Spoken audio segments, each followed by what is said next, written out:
A lot of times the books that we're given in school, in our classes, even our English classes, they're dense. We might not see them as mirrors. We might not see ourselves reflected in them.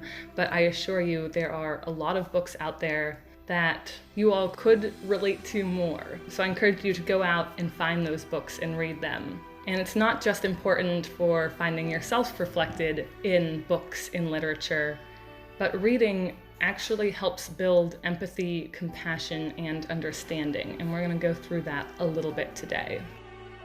Books are remarkably effective and durable technologies for helping us understand other people, for helping us extend our compassion and our empathy to other people. Reading, especially reading fiction, is actually scientifically proven to help increase empathy. And in order to increase our empathy, we need to read books that are not just mirrors, that are not just reflections of ourselves, but books that can be windows and doors. We need to read multicultural books, multicultural literature, because it encompasses respect, diversity, discovery, authenticity of voice, and empathy. Books describe the dense specificity of personal experience, which is always unique because each of us has a different story. We all have a different personal history with a different backstory and different opinions and views on the world. And this is changed by every new experience that we have. And each experience we have is also always different. So every time you pick up a book, you are reading something very personal. You're reading one perspective. And this isn't to say, oh, I pick up a book about someone, say, with a disability or someone from a different ethnic group. That doesn't mean once I finished reading that book and I finished reading that perspective that I then can say, oh, now I understand all people with this disability.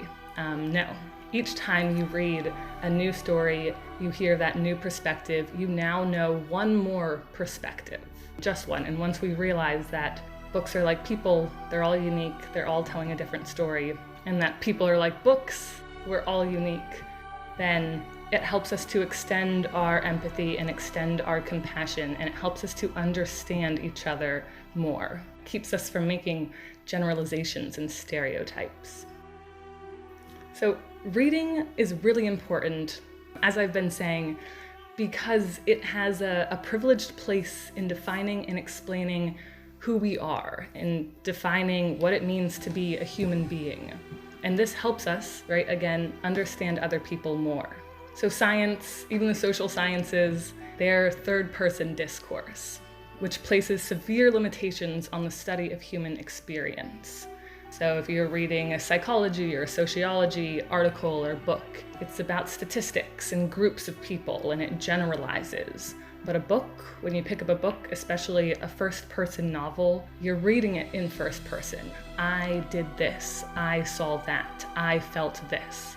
And there's no other medium in which we can sit inside the minds of another person, of another character like that. There's no other medium where what we're reading and experiencing is in the first person. So even though it's not perfect, still don't fully understand that other perspective, reading is really the best way to bring us closer to understanding other people.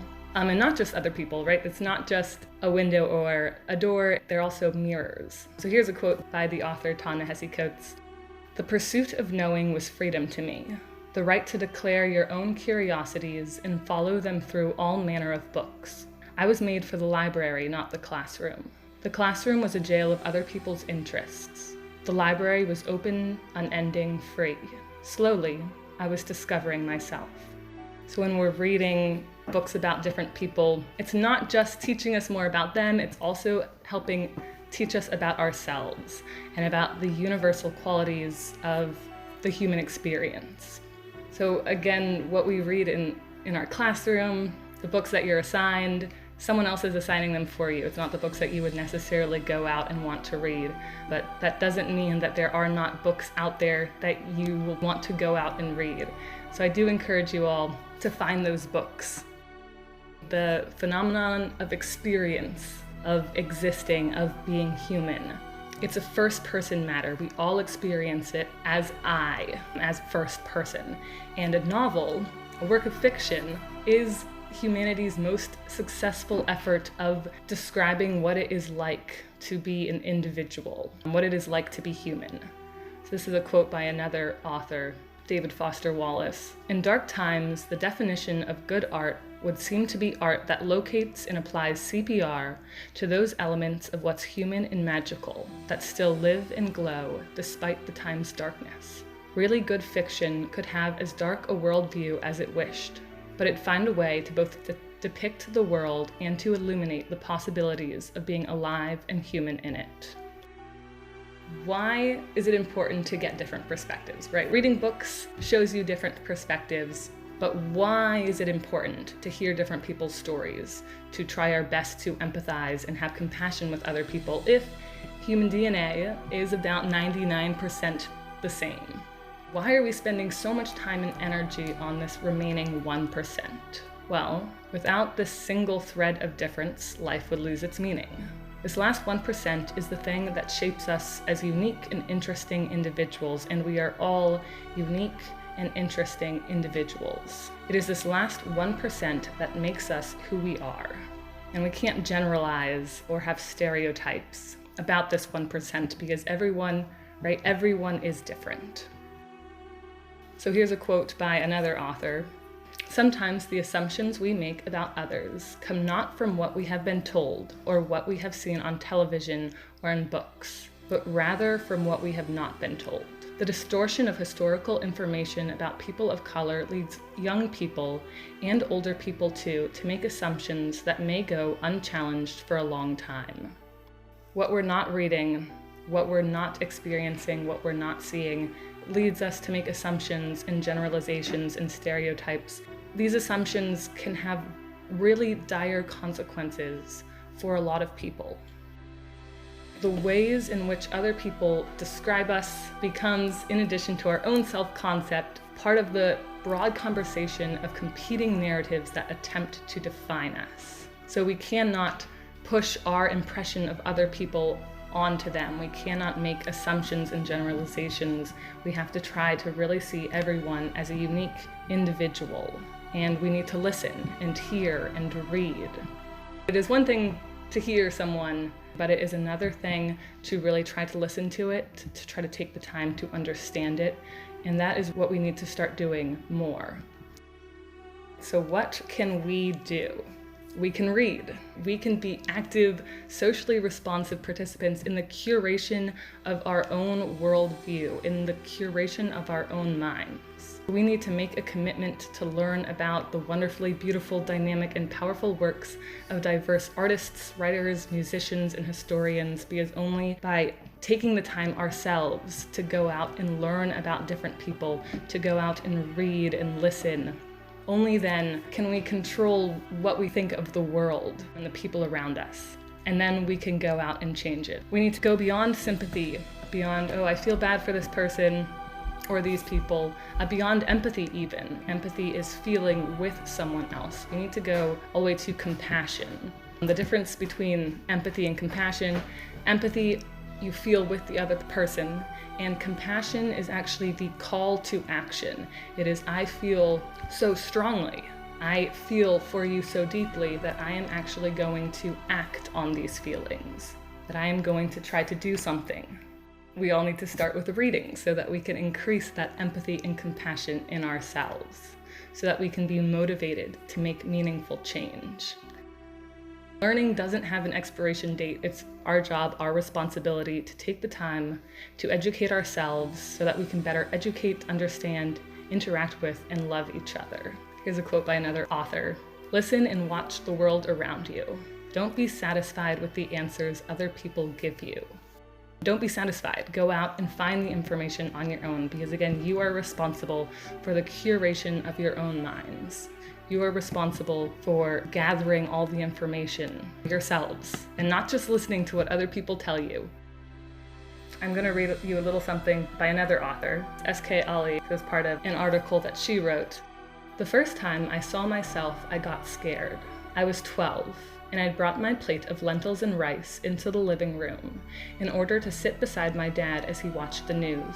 And there she was, a girl like me, on television. The girl had on a blue hijab exactly like the one I wore to school. But this girl wasn't going to school. She was getting bombed by our side. I remember the scene vividly. Remember how my chewing slowed and how my father shook his head and how I felt a profound sense of disruption, of dissonance. I mean, I'd never seen people who looked like me on TV before.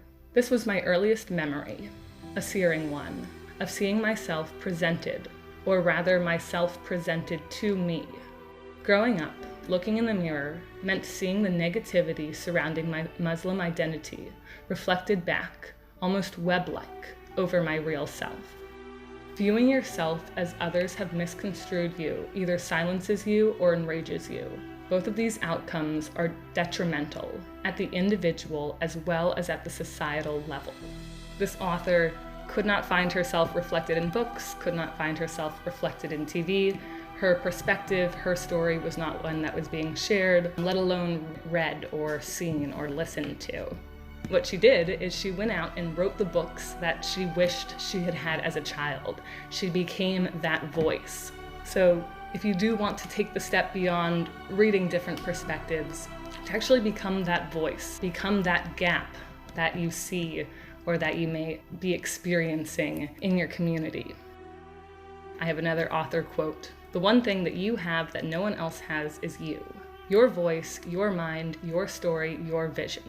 So write and draw and build and play and dance and live as only you can. Your voice is important, your story is important, and it's something that we want to hear, we need to hear.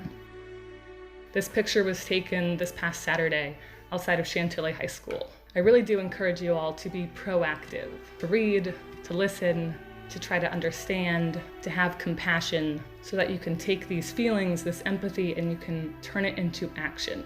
Because this is the world that we live in, and it's up to us, it's up to all of us to do something about it. Here's the last quote I have for you all, and what I will leave you here with today from Muhammad Ali. Impossible is just a big word thrown around by small men and women who find it easier to live in the world they've been given than to explore the power they have to change it.